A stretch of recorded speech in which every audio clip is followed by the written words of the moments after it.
আকাশবাণী আগরতলা স্থানীয় সংবাদ পড়ছি সুমন ভট্টাচার্য।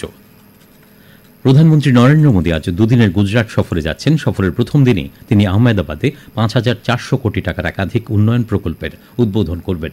উদ্বোধনের পর তিনি জনসভায় ভাষণ দেবেন। সফরের দ্বিতীয় দিনে আগামীকাল প্রধানমন্ত্রী আহমেদাবাদের হানসালপুরে হাইব্রিড ব্যাটারি ইলেকট্রোডের স্থানীয় উৎপাদন এবং ১০০টি দেশে ব্যাটারি চালিত বৈদ্যুতিক যানবাহন রপ্তানির উদ্বোধন করবেন।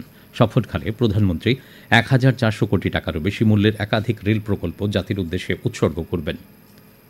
প্রধানমন্ত্রী নরেন্দ্র মোদী বলেছেন, উন্নত ভারতের পথ হল আত্মনির্ভর ভারত গড়ে তোলা।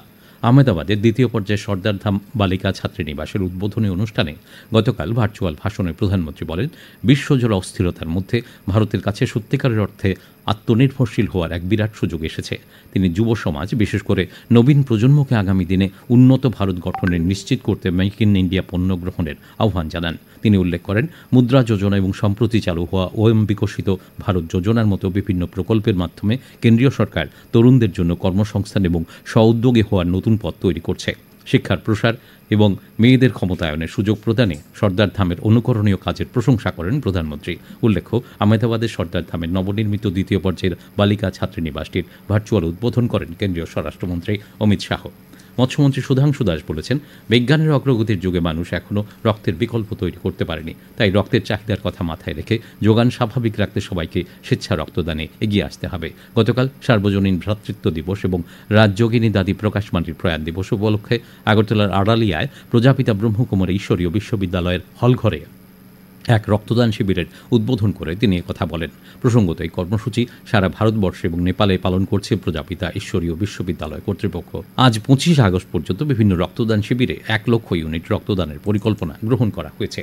গগনযান মিশনের প্যারাশুট ভিত্তিক প্রথম ইন্টিগ্রেটেড এয়ারড্রপ টেস্ট IADT-01 সফলভাবে সম্পন্ন করেছে ইসরো। প্যারাশুট সিস্টেমকে কার্যকর রূপ দেওয়ার জন্য গুরুত্বপূর্ণ অনুশীলনটি মহাকাশযানকে নিরাপদে মহাকাশ মিশনের অধীনে ফিরিয়ে আনবে। এই পরীক্ষাটি ইসরো, ভারতীয় বিমান বাহিনী, DRDO, ভারতীয় নৌবাহিনী এবং ভারতীয় উপকূলরক্ষী বাহিনীর যৌথ প্রচেষ্টায় সম্পন্ন করেছে। এই পরীক্ষা সম্পূর্ণ প্যারাশুট মূল্যায়নের জন্য ডিজাইন করা হয়েছিল, যা প্রকৃত মানব মহাকাশ অভিযানের পুনঃপ্রবেশ এবং স্প্ল্যাশ ডাউনের সময় কিউ মডিউলের গতি কমিয়ে স্থিতিশীল করবে।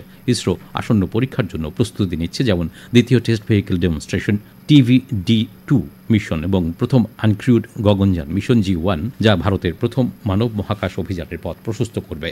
গণেশ পুজো উপলক্ষে পশ্চিম থানার অন্তর্গত সকল ক্লাবগুলিকে নিয়ে গতকাল বৈঠক করেছেন সদরের SDPO দেবপ্রসাদ রায়। তিনি জানান, শহরের নর্দমা সংস্কারের কাজে অনেক রাস্তায় চলাফেরায় সমস্যা হচ্ছে।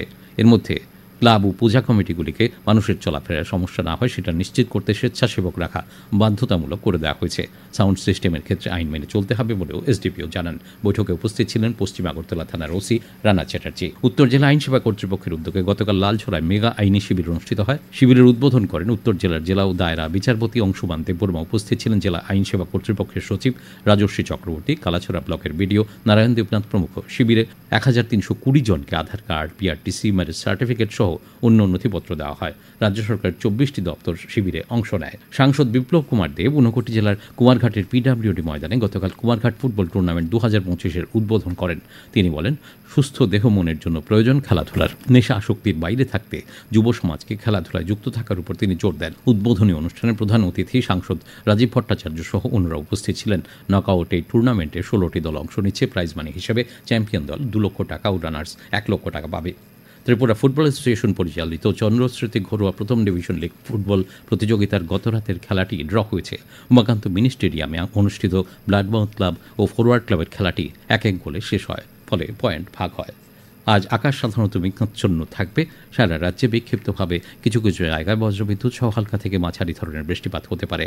আজ দিনের সর্বোচ্চ তাপমাত্রা 33 ডিগ্রি সেলসিয়াসের কাছাকাছি থাকতে পারে। ভোরের সর্বনিম্ন তাপমাত্রা ছিল 25.2 ডিগ্রি সেলসিয়াস। স্থানীয় সংবাদ এখনকার মতো শেষ হলো। পরবর্তী বাংলা স্থানীয় সংবাদ প্রচারিত হবে রাত 7:55 মিনিটে।